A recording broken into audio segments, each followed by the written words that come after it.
Antara sunnah Nabi juga bulan Ramadan ni adalah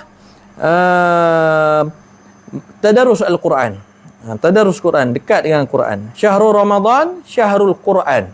Bulan Ramadan ni bulan Quran. Berapa helai dah baca Quran hari ni? Kalau belum mula lagi, nabda hadzal yaum. Hari ni Jumaat yang pertama dalam bulan Ramadan. Ambil Quran. Macam pagi tadi saya kuliah subuh, saya bagi tahu, kalaulah ada di kalangan kita yang baca masih merangkak-rangkak, mungkin kita boleh mulakan dengan surah lazim, kan? Baca qul huwallahu ahad, Allahus samad, lam yalid wa lam yulad wa lam yakul lahu kufuwan ahad. Kemudian kita juga bacalah daripada surah amma yatasaalun. Kemudian iza waqa'atil waqi'ah. Kita pilih surah-surah yang pada kita insya-Allah kita mudah untuk baca. Hari-hari baca Al-Waqi'ah dia boleh kan? Boleh, insya-Allah, tak ada masalah.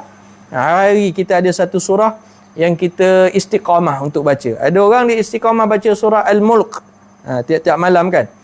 Cuma kadang-kadang itulah, bila malam dah ada tarawih ni, kadang-kadang ada orang dah dia sebulan ni dia tinggal Al-Mulk. Janganlah macam tu. Kalau tak dapat baca lepas tarawih, tak dapat baca sebelum tarawih, kita boleh baca siang, tak ada masalah, insya-Allah.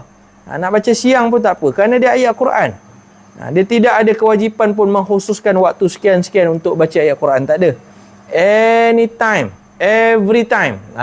We can create kita boleh baca Al-Quran. Okay?